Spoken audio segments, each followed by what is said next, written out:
கோயில்கள காட்டிலும் அயோத்தியால உள்ள ராம ஜென்ம பூமிய மீட்டெடுக்கிறதுக்கு அதிக முக்கியத்துவம் கொடுத்துச்சு இந்த அமைப்பு.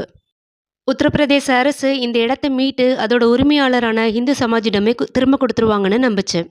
இதற்கு அடுத்தடுத்த வருடங்கள்ல நடந்த மீட்டிங்லயும் ஸ்ரீராம ஜென்ம பூமிய மீட்டெடுக்கிறதுல தான் அதிக கவனம் செலுத்துனாங்களே தவிர, காசி விஸ்வநாதர் கோவில் பத்தியோ, மதுரா கோவில் பத்தியோ எதுவும் பேசப்படல. பல வருடங்களுக்கு பிறகு மீண்டும் 2023ல தான் அயோத்தி கோயில் பிரச்சனையோட சேர்த்து காசி விஸ்வநாதர் கோயில் பத்தியும், மதுரா கோயில் பத்தியும் பேசப்பட்டுச்சு. இந்த 3 கோயில்களுக்கும் அதிகமான முக்கியத்துவம் கொடுக்கறதுக்கான காரணம் என்னன்னா, இந்த 3 கோயில்களும் இந்துக்களின் முக்கிய கடவுள்களான ராமர், கிருஷ்ணர் மற்றும் சிவபெருமான கொண்டு எழுப்பப்பட்டிருக்கிறது தான். இதற்கிடையில காசி விஸ்வநாதர் கோவில்ல உள்ள இந்து தெய்வங்களுக்கு பூஜை பண்ணணும்னு இந்து மக்கள் சிலர் கோரிக்கை வச்சாங்க.